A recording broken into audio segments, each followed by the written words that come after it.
When I looked at MMA, because the actual act of doing your job that we see is so individual. I didn't understand the whole teammates thing, the brotherhood, and to listen to you talk about Habib. But another one of your brothers, Cain Velasquez, is now in jail. He's going to court.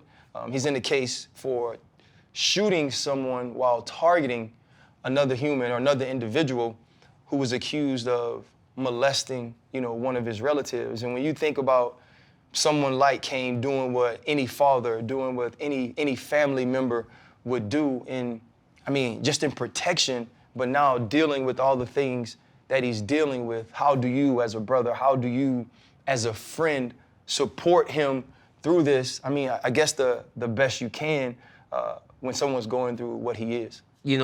There's a balance. And I think so many people, when we say free Cain and go support Cain Velasquez, it's like we are not by any means saying that what Cain Velasquez did was right. It was not right. You can't do that. What we're saying is look at the whole story, or at least the story that we have. But I can only support Cain in the way that I can, is being at every court appearance, talking to him on the phone when he calls me, trying to make sure that his mental is kind of staying together, because, I can only imagine being in jail for that long. It's hard. Like, I was in jail when I was in college as a freshman for 5 days.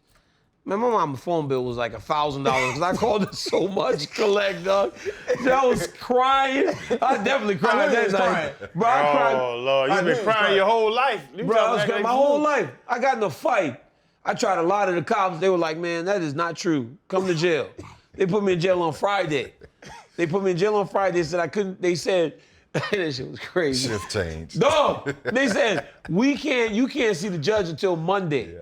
But we can technically hold you for 72 hours once that Monday starts, because on the weekend, there's no judge.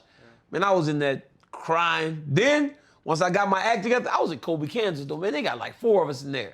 I started doing everything I saw in every prison movie in my entire life, dog. I started acting like I was on penitentiary. I'm just trying to bully everybody up in there. That was crazy. I learned to play spades in there. And then I ran into a guy that was a drug trafficker. He was going from Kansas to Arizona for the World Series. But I started acting like every prison movie I've ever seen in my entire life. I was in a little county jail. So I can only imagine. For 5 days I was in there. You was Shawshank Redemption. I was Shawshank digging? Was you digging? Man, I'm like, hey, but let me tell you, the most sobering thing in the world, though, was at night when they tell you to go in your cell and that thing starts going, it starts making this beeping sound, and then that cage closes. Bam! I'm like, wow, I never want to be here again. Changed my life. But Cain has been doing that since March, February. It's like, so I know how hard it gets for him. So I try to be there and talk to him when he calls me, if I get to go see him on a visit. Just try to bring like sunlight to that man's life right now, because so many people say that they would do exactly what he did. But he did, so.